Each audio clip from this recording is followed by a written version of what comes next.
Olá, bom dia, meus amados irmãos. Eu vos saúdo com a paz do Senhor Jesus.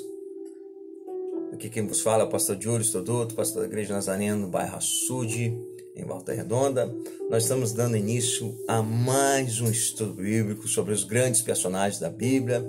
Estamos dando continuidade sobre Arão e o nosso chamado sacerdotal. Nós hoje vamos falar sobre a consagração de um sacerdote. Nós vamos falar sobre Jesus, nosso sumo sacerdote, o sacerdócio dos crentes e a conclusão.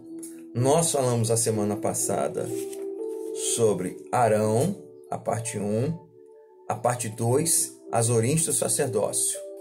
Nós estudamos o texto da lição, que é Êxodo 4, versículos 10 ao 17. O texto áureo da nossa lição está em 1 Pedro 2, 9. Vós, porém, sois raça eleita, sacerdócio real, nação santa, povo de propriedade exclusiva de Deus, a fim de proclamardes as virtudes daquele que vos chamou das trevas para a sua maravilhosa luz. Então, nós estudamos esse texto. Nós estamos agora, para você relembrar, o objetivo, a exposição da lição é compreender o que é uma vida sacerdotal na prática. A introdução, um dos grandes temas da palavra de Deus é o sacerdócio. O assunto começa a ser tratado objetivamente com Arão, irmão de Moisés. Este estava numa posição de liderança, aquele numa posição de serviço. Vamos iniciar este estudo fascinante com a vida de Arão e avançaremos até a sua culminação com o sumo sacerdote perfeito, Jesus Cristo. E por fim seremos desafiados a viver como sacerdotes no reino de Deus. Aí nós falamos sobre Arão. Depois nós falamos sobre o governo, o sacerdócio, Arão e Moisés, o caráter de Arão, a terra prometida. Nós falamos sobre a parte 2, as origens do sacerdócio. Começamos a parte A, o sacerdócio, nação sacerdotal, deveres sacerdotais, santidade. E agora nós vamos dar início à consagração de um sacerdote. É muito importante você anotar todas as citações bíblicas para você fazer as comparações, observar tudo direitinho. É bom você fazer suas anotações, você que gosta de anotar. Isso é muito importante para que você fique bem por dentro do assunto, né? Esse estudo é um pouco corrido, são 30 minutos de estudo. Então, quando você anota aí, você pode estudar mais, ter um tempo mais dedicado a esse estudo. Então, vamos dar início à consagração de um sacerdote. Na parte A diz, a cerimônia. Em elaborada cerimônia de consagração, os sacerdotes foram consagrados para seu ministério. Está lá em Êxodo 29, do 1 ao 37. Em Levíticos 8, do 1 ao 36. Diz, em resumo, Arão e seus filhos foram lavados em água. Foram vestidos das vestes sacerdotais e ungidos. Foi oferecido um novilho como oferenda pelo pecado de Arão, seus filhos, purificação do altar e pecados associados ao serviço sacerdotal. Um holocausto onde um carneiro foi sacrificado. Outro carneiro foi apresentado como oferta pacífica e Moisés aplicou sangue ao polegar direito, à orelha direita e ao artelho do pé direito. Uma oferta movida foi apresentada ao Senhor. O oficiante aspergiu o azeite da unção e o sangue sobre os sacerdotes e suas vestes. Em todos os detalhes se vê a santidade aplicada de forma total. Na linguagem do Novo Testamento, esta era uma santificação completa. Está lá na carta de Paulo a 1 Tessalonicenses, capítulo 5, versos 23 a 24. Mas só para nós entendermos, vamos dar uma lida em Êxodo. Aliás, irmãos, vamos lá em primeira carta de Paulo aos Tessalonicenses.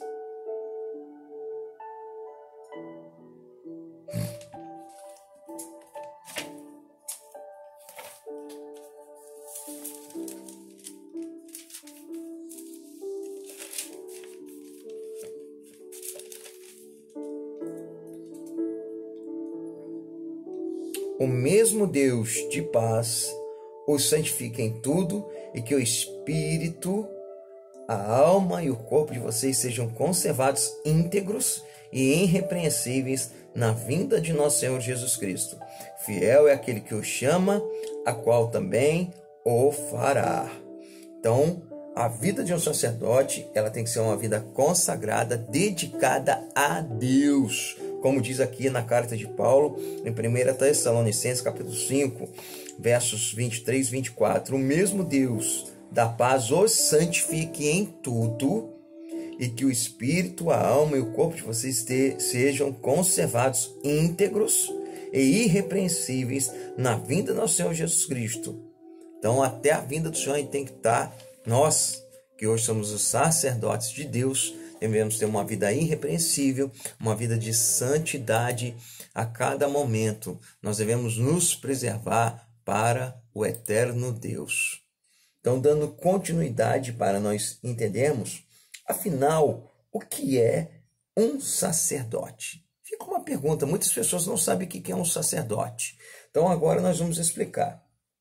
Derek Prince responde esta questão dizendo: o sacerdote é uma pessoa que ocupa uma posição diante de Deus. É alguém que goza de uma plena comunhão muito íntima com Deus. Também é uma pessoa que ministra ao povo a favor de Deus. Que bela definição de sacerdote. Em resumo, que está diante do trono de Deus, que está em comunhão face a face com o santo e que serve o povo de Deus.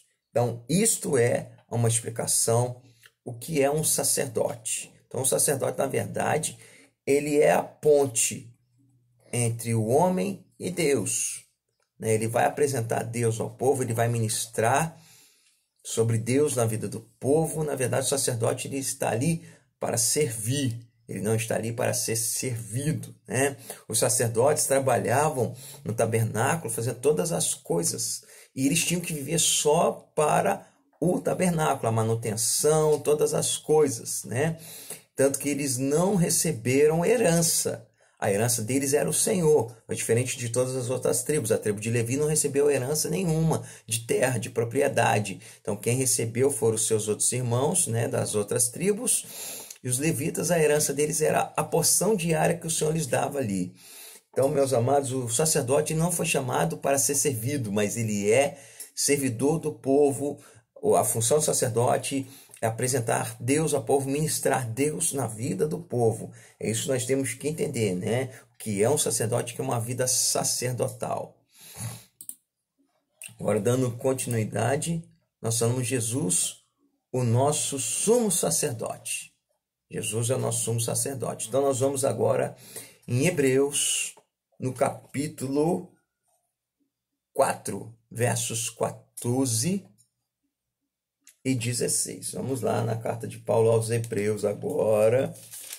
Vamos abrir os Hebreus 4, versos 14 e 16, onde diz-nos assim: tendo, pois, Jesus, o Filho de Deus, como grande sumo sacerdote que adentrou os céus, conservemos firmes a nossa confissão, porque não temos sumo sacerdote que não possa se compadecer de nossas fraquezas.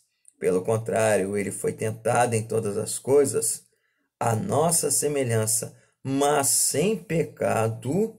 Portanto, aproximemo-nos do trono da graça com confiança, a fim de recebermos misericórdia e encontrarmos graça para ajuda em momento oportuno. Jesus é o nosso sumo sacerdote. Então, vem, irmãos, que ele faz essa interlocução entre nós e Deus hoje. Naqueles tempos precisávamos de um sacerdote, Jesus é o sumo sacerdote. Ele tem esta função agora de nos alinhar com Deus. A função do sacerdote era alinhar a humanidade ali, o povo, alinhar para com Deus. Os pensamentos iguais a Deus, uma vida guardada, servindo a Deus. E agora Jesus Cristo, ele faz essa interlocução, né? Ele faz esse caminho, ele é um intercessor, ele intercede a Deus, né, por nós. Então esse é o papel de um sacerdote. Pois Jesus Cristo, né? Nós não podemos dizer que nós não temos hoje alguém que faça isso. Jesus é o nosso sumo sacerdote, aquele que intercede. Na parte A diz, os 3 ofícios. O ministério de Jesus Cristo pode ser descrito com base em 3 ofícios, que só ele representou plenamente: profeta, rei e sacerdote, quando declarou: o Filho do Homem não veio para ser servido, mas para servir e dar a sua vida em resgate por muitos. Marcos 10, 45. Sua posição sacerdotal ficou em evidência. E hoje, como sumo sacerdote, está à direita de Deus e intercede por nós. Romanos 8:34, né? Jesus Cristo é o sumo sacerdote que intercedeu por nós, deu a sua vida no Calvário por todos nós, nos abriu um novo e vivo caminho. Hoje nós temos acesso a Deus, diretamente a Deus, através desse sacrifício vicário de Cristo Jesus naquela horrenda cruz. Então, aprendemos, irmãos, que Jesus é o nosso sumo sacerdote hoje, é o que nos leva a ter uma comunhão maior com Deus. Nós vamos agora para a parte C, o mediador. O Senhor Jesus Cristo é o mediador da nova aliança. Hebreus 8:6. Vamos dar uma lida rapidamente em Hebreus 8:6. Muito importante a gente ler. Mas agora Jesus obteve um ministério, tanto mais excelente, quanto é também mediador de superior aliança, instituída com base em superiores promessas. Então, ele obteve um ministério tanto a mais, excelente. Se não fosse Jesus, nós não receberíamos todas as bênçãos da parte de Deus para conosco, amados irmãos. Então diz mais, o sumo sacerdote é o próprio Filho de Deus, verso 14. Ele penetrou os céus, verso 14, tudo nesse verso. E ele está sentado no trono da graça e nos concede socorro em ocasião oportuna. Então Jesus, irmãos, ele nos é o sumo sacerdote que nos abriu um novo e vivo caminho. Irmãos, olha, se não fosse este sacrifício vicário, nós não teríamos este acesso à presença de Deus.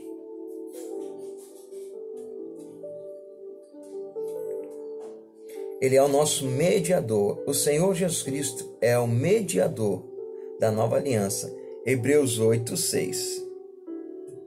Mas agora Jesus obteve um ministério tanto mais excelente. Nós já lemos. A favor do pecador diante de Deus. É o sacrifício oferecido para sempre. Lá em Hebreus 10, 12 e 14.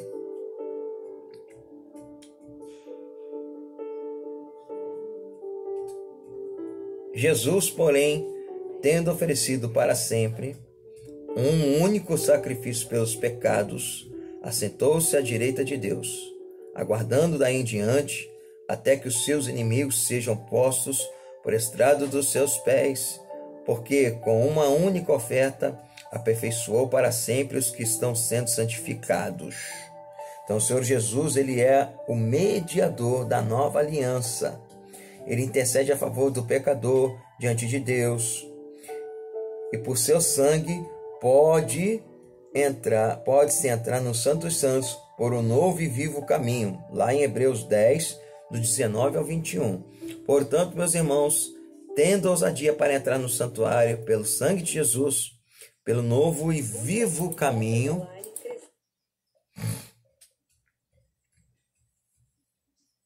que ele nos abriu por meio do véu, isto é, pela sua carne, e tendo um grande sacerdote sobre a casa de Deus, aproximemo-nos com coração sincero, em plena certeza de fé, tendo o coração purificado da má consciência e o corpo lavado com água pura. Então Jesus, amados, ele é o sumo sacerdote, o mediador, que intercede diante de Deus por nós. Firmados nesta base, os cristãos do Novo Testamento entenderam que o sacerdócio anterior e os sacrifícios já não eram necessários. Por meio de Cristo, podiam se aproximar de Deus, Pai, sem a ajuda do sacerdote ou de um sacrifício. Então, meus irmãos, olha, a maravilha da parte de Deus é que Jesus ele intercede ao Pai por nós. Ele abriu um novo e vivo caminho, né? Então, nós devemos ter esta ousadia, o acesso à presença de Deus hoje, né? Antigamente as pessoas tinham que queimar o holocausto, todas essas coisas dependiam do sacerdote, e agora Jesus ele veio, ele foi o próprio sacrifício, ele foi o holocausto, ele abriu para nós um novo e vivo caminho. É uma grande bênção. Hoje nós temos o sacerdócio dos crentes, a parte 5. Nós já estamos chegando em nossa conclusão. Na parte A diz a hierarquia sacerdotal. A hierarquia sacerdotal do Antigo Testamento consistia do sumo sacerdote, dos sacerdotes e dos levitas. Nesse sistema ficou excluído o sacerdócio individual do adorador. No Novo Testamento, o sacerdócio do crente é enfatizado. Desde a Reforma, os protestantes o destacaram como fundamental. Os crentes hoje são sacerdotes de Deus, ou seja, aqueles que vão levar as pessoas até Jesus Cristo, até Deus. Na parte B fala sacerdócio dos crentes. A doutrina bíblica do sacerdócio dos crentes envolve 7 formas básicas de oração. Adoração. Podemos adorar a Deus em espírito e em verdade. Evangelho de João, capítulo 4, versículo 24. Louvor. Os sacrifícios que oferecemos são sacrifícios de louvor. Hebreus 13, 15. Louvor é elogiar a Deus com as nossas ações. Tudo é louvor. A vida de santidade é louvor. Nosso testemunho, né? Nossa vida diante de Deus é um louvor. Louvor é a questão de elogiar. Não está somente atrelado a tocar uma música, cantar um cântico. Mas louvor é prestar honras a Deus. Isto é louvor. Respeitar a Deus é louvor. Andar em santidade é louvor. Esse é o nosso sacerdócio hoje. Ações de graças. Damos graças por tudo. Efésios 5, 20. Também é parte do sacerdócio dos crentes. Petição, porque quando nós oramos, estamos intercedendo. Pedimos, mas dentro da vontade de Deus. Mateus 6,10, para a gente entender.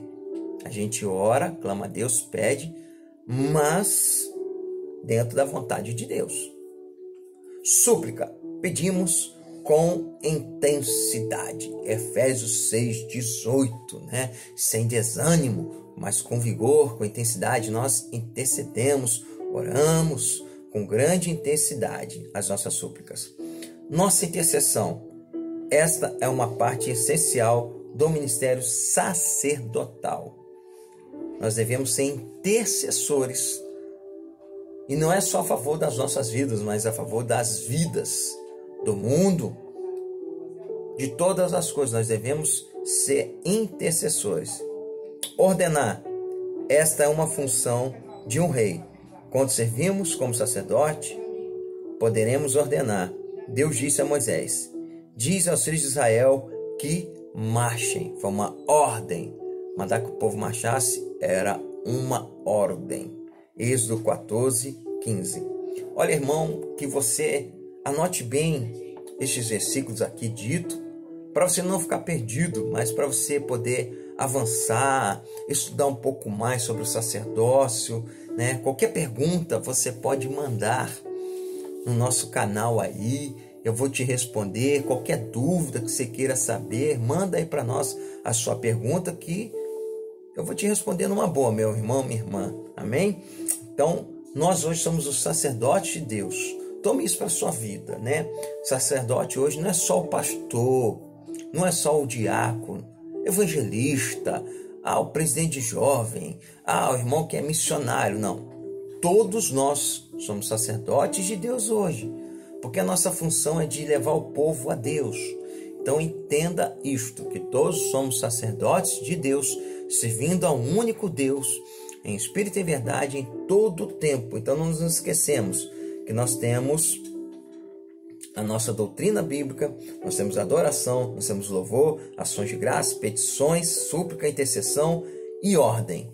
Isso tudo cabe a nós, sacerdotes de Deus do século 21. Nossa conclusão, chegamos enfim à conclusão. Que essa lição transforme nossas vidas, que nos tornemos sacerdotes do Senhor Jesus. Vivamos uma vida para servir e saberemos como reinar com Ele. Então, amado sacerdote não veio para ser servido, sacerdote veio para servir. Hoje o que se ensina é totalmente contrário. Tá cheio de pastor querendo ser servido, cheio de pastor querendo ter carrão, cheio de pastor querendo ter uma vida abundante, não sei das contas, irmãos. Olha, sacerdote é para servir. Os levitas, eles serviam a Deus no templo. E a porção que era dada a eles era a porção do altar. Eles não tinham herança como os outros. A herança deles era o Senhor. E nós devemos dar por satisfeitos, sendo que o Senhor é nossa herança. O Senhor nosso Deus é nossa herança. Cristo é nossa herança hoje. Nós somos sacerdotes de Deus. Devemos apresentar Cristo ao mundo. Assim como os sacerdotes, eles faziam toda essa interlocução ali de apresentar Deus ao povo, de oferecer o sacrifício, ser intercessores e tal. Essa é a nossa função. Mas os sacerdotes de hoje aí não querem ser nada disso. Querem ter uma vida de rei, né? Querem ter uma vida de rei, governar, ganhar, viver o bom e o melhor. E sacerdote, irmão, ele vivia a lógica do bom e do melhor porque ele comia do altar ali. Não faltava nada para o sacerdote. E a herança, como eu disse, era o Senhor, era a herança dele. Não era como a tribo de Levi, não era como as outras tribos que teve terra repartida. A herança deles era o Senhor. Então o sacerdote tem que saber disso, que a herança dele é o Senhor. Mas parece que o sacerdote hoje tem medo, né? As pessoas têm medo de serem dependentes de Deus. Porque se a herança é o Senhor, você depende dele. Mas, amados, entendamos que é melhor ser servido pelo Senhor, é melhor recebermos nossa porção do Senhor do que a porção deste mundo. É isso que nós devemos entender, que Deus sempre nos dará o melhor. Não é aquilo que o nosso coração deseja, não é aquilo que o nosso coração ambicia, mas aquilo que está no coração dele. Porque ele disse, como esta palavra, ela se encaixa muito bem em nossos dias atuais. Aquela palavra de Jeremias 29, 11. Só eu sei os planos que penso a respeito de vós. Olha o que Deus fala, só eu sei. O povo certamente queria uma coisa, mas Deus estava planejando outra. Talvez nosso coração de sacerdote quer uma coisa, mas o coração de Deus está planejando outras coisas. Então entendamos o plano futuro de Deus. E vivamos uma vida de paz, uma vida de tranquilidade, sem estresse, mas servindo a Deus sem esperar receber nada em troca. Nada em troca do que se faz para Deus. É assim que nós devemos agir, assim que nós temos que viver. Viver uma vida sem esperar nada em troca, no nome de Jesus. Que Deus te abençoe, irmão. Que você tenha um excelente dia, no nome de Jesus. Nesse frio gostoso, esse clima maravilhoso. Que Deus te abençoe. Até quinta-feira, na nossa noite de avivamento online. Um forte abraço. Fiquem todos na santa paz do Senhor Jesus.